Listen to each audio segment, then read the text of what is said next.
But there's a very dangerous stage a comedian has when they get their first good 20 and they're scared to change any of it because they don't want to have a bad gig. So they're kind of keeping this Deodora league of status and they're never going to progress because they don't do any new stuff.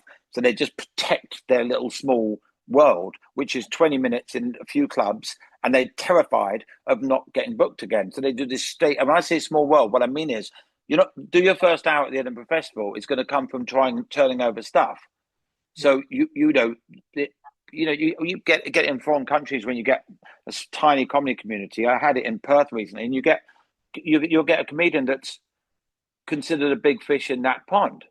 But if they came over to England, they'd just be one of 1,000 comedians. There's a guy called Brendan Lovegrove came from. By the way, when I was in Perth last month, there are some incredible comedians out there. I've got to say this, but when out there.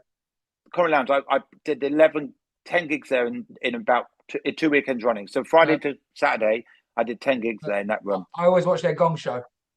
I went to watch. They asked me to do the Gong Master. I said no. Oh, really? Oh, Yeah. I don't want to be that cruel. who did I just have? Who did I just have? Fuck me, wasn't it? Gordon Southern. I spoke to him Right. recently, and he's their Gong Master for the next 2 weeks.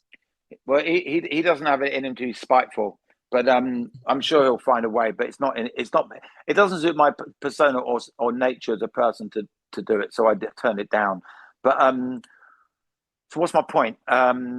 You know, big fish, small pond. Brendan Lovegrove was the biggest comedian in New Zealand. He came to England and he was middle act on the bill, and he was fine with that. He wanted to challenge himself and be amongst better comedians. So, you know, let's say you're headlining 50-seater gigs, but you're not doing the big clubs, and you're getting your 20s good, your 20s good, and you're like, well, I don't know about the big club. I watched something the other day. They said, I'm really nervous. I said, why? I said, well, I'm not used to rooms this big.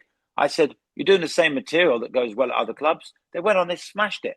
But they had this barrier in their mind, I can't do these gigs. And thank God they did well.